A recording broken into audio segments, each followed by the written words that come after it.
Okay, you notice in there that I didn't put Ron Paul in those things for the Ron Paul people in here. He's the only one talking about it. He's the only one, the only congressman, the only person I ever see talking about real issues and stuff. It's just too bad he didn't make it to the Republican Party. One note up here at the top, I put hyperinflation happens when governments print money out of thin air. It's probably pretty much what they were saying. This video was also created in 2010, so that number of 12 trillion is wrong. It's now 15 trillion. It's gone up. In the last 25 years, 21 countries have hyperinflated, which means their currency goes from like, $1 to, in this case here, you look at Brazil. In '94, let's say call it the dollar, I don't know what their money is.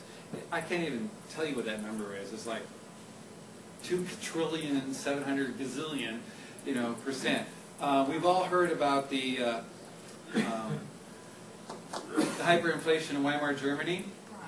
Zimbabwe had hyperinflation just in 2009. Their monthly hyperinflation rate, if you look right down here at the bottom, was 79 trillion % per month. Per month. They were, everything, the price of everything was doubling every day. So if this is $10 today, tomorrow it's $20, the next day it's $40, the next day it's $80, and then $160, and then it compounds. It does the hockey stick. It's actually hourly.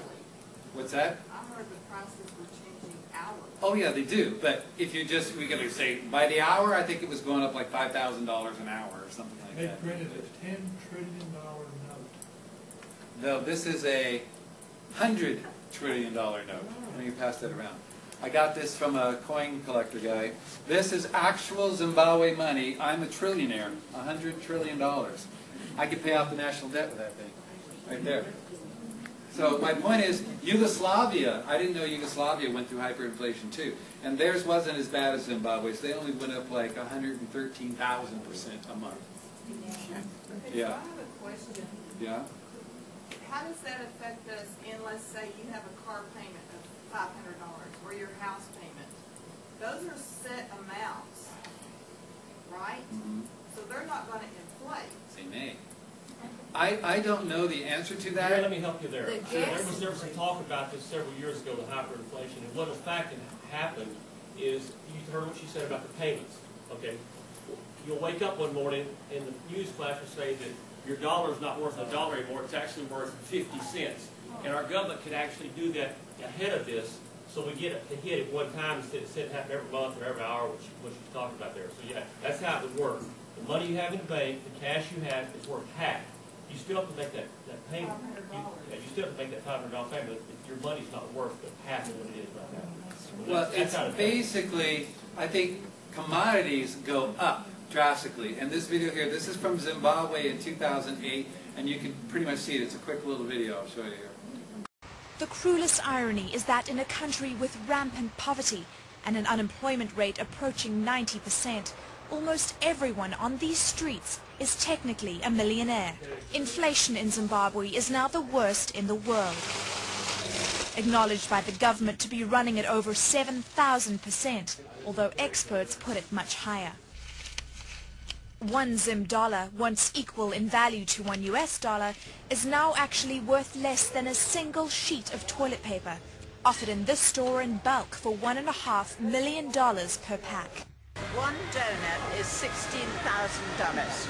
And so, in mid-June, instant coffee costs over $1 million a jar, and a chicken sells for $250,000. So they went from a Zimbabwe dollar being equal to our dollar to a chicken costing $250,000, and toilet paper $1.5 million. So it'd be cheaper just to use the money for toilet paper. In the Weimar Republic, they burned it in their stoves to stay warm. Yes, they did. They burned it in their stoves. That's a picture of it. Burned it to stay warm Because it was cheaper. What have they done? They've actually gone to the American dollar. They switched over. First they were trying to use gold, but nobody had enough gold, but they were only taking gold at the store. So if you had a choice between Zimbabwe dollars or gold, the merchant was taking gold. This little receipt here just shows lunch is $1,243,000 for lunch. Well, they keep, Rosalind Capital and all those keep pushing gold, pushing gold, pushing gold. What are you gonna do with it? If everything With the gold. falls apart like that, what are you gonna do with the gold? We're coming up to that. Eggs, $100 billion for 3 eggs. This is Weimar Germany. In 1923, Germany went through hyperinflation because they had to pay restitution for the war crimes of World War I. They didn't have the money, so they started printing money out of thin air. That's the same thing Zimbabwe did.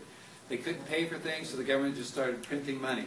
And as he was saying, there's a picture of a woman putting it in for like firewood. It would take a wheelbarrow full of money to buy a loaf of bread.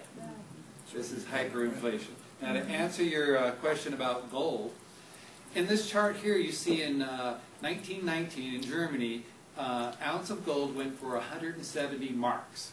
Okay, and in November 30th of 1923, which is here at the bottom, it was $87 trillion for that same ounce of gold. So if you have gold and we get hyperinflation, it holds its value because it's not fake. The money is fake. Whenever you have a fiat currency, it's fake. Our dollar used to be backed by gold, which is worth its weight in gold. That's why it became the world currency, because we backed it by gold and nobody else was. They were doing fiat currency. Fiat currency always hyperinflates and always crashes. Always, all throughout history. I understand the value of gold, but I'm saying, how is it going to be able to be used if we have hyperinflation? Well, I'll tell you what, if I have food and you come to my house, well, buy 10 ounces of gold, first of all, buy silver. Buy small ounces of silver, too. 10th ounces, half ounces, full ounces, 10-ounce bars, whatever you want. But if I had food and you came to my house and you said, hey, I'll give you $100 for that meal, I'll say, no way. I'll take silver, though, because I know the money's going to be worth less. What are you going to do, pinch off these? No, buy smaller pieces of gold. Right. You buy smaller pieces. You can do whatever you want.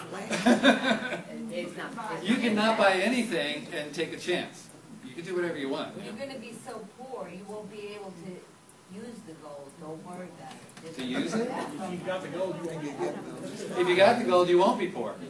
Because you'd be able to exchange it in for $87 trillion. If you had gold in Weimar Germany and everything is going up, you just turn in your gold for dollars, for marks. And then you can buy the things that you I want. had to sell my gold to eat. Well, that's another story. You know, though, the government did confiscate all the gold back not too long ago. No, in 1933, the government called in. They didn't actually go to your house and take it. The people actually voluntarily gave their gold in, but it became against the law to own the gold. They turned in the gold when gold was $20 an ounce, which is right here on the screen. From 1850 to 1829, gold was $20 an ounce for like 80 years. What she's talking about is in 1933, it was Roosevelt said, turn in your gold, and everybody turned in their gold for $20 an ounce, and the government paid them for it, so it wasn't like they took it. But they paid the gold. Once they got everybody's gold, they raised the price of gold to $35 an ounce. So it changed the value. They got screwed. Basically is what happened, right? If you would have kept your gold, you would have twice as much money. But then you could get arrested for having gold. Yes. Right. There was a penalty. What's that? What about silver? How does silver play into? Pretty much it's the same way. Silver is currency, and I personally buy a lot of silver because I can't afford gold. It's just, $1,600 an ounce. My friend told me to buy it when it was $300. What's that? Afford silver, I buy copper. You buy copper? I can't afford the silver. That's another investment. Okay, in this chart here, this is the U.S. debt clock.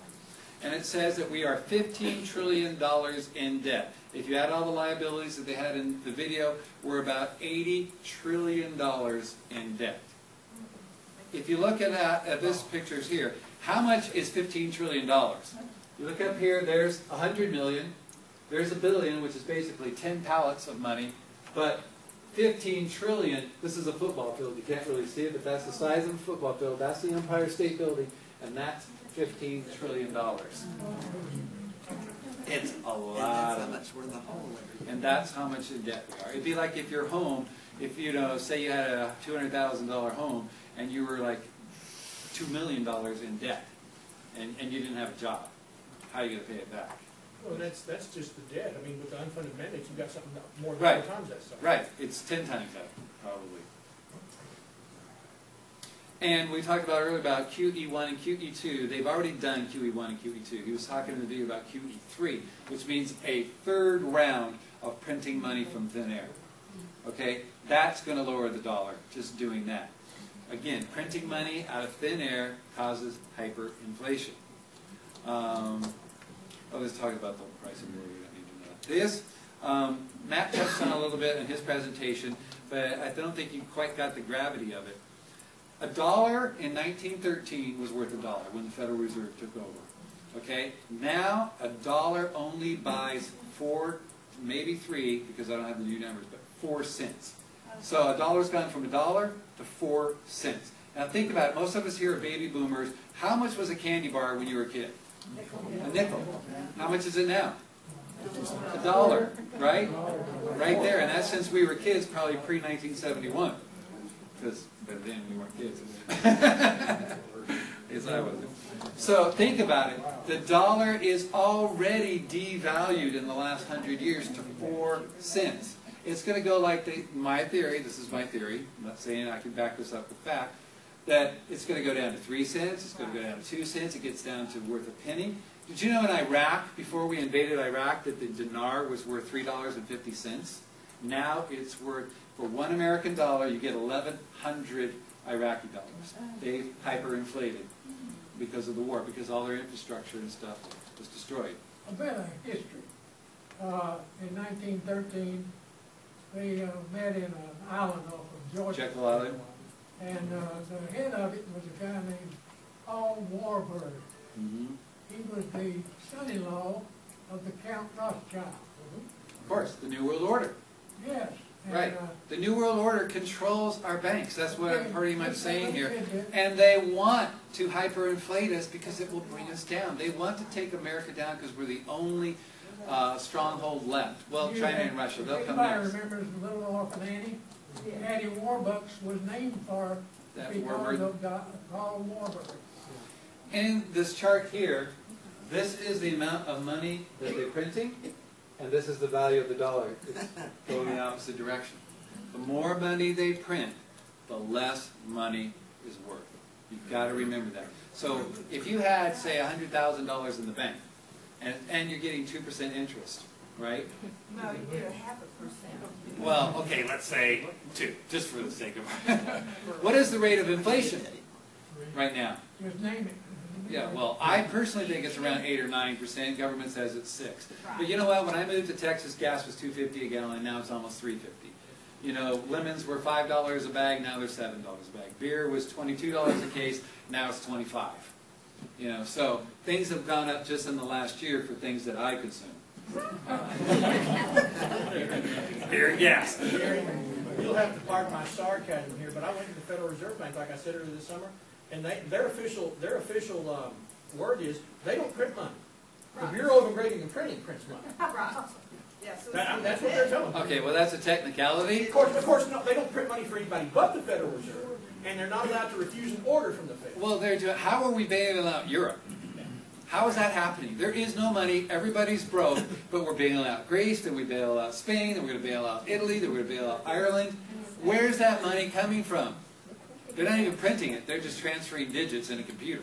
It's not even real money anymore, so you can't even use it for fuel. You can't even wipe with it. When you go into hyperinflation, your money being worth the paper it is printed on, basically nothing. So if you can get it, there's also when the day, like he was talking about, that they will close the banks, there will be a bank holiday, and you won't be able to get your money out of the bank until they revalue everything. So if you had $100,000 in, they say, oh, now it's only worth $50,000 in buying power.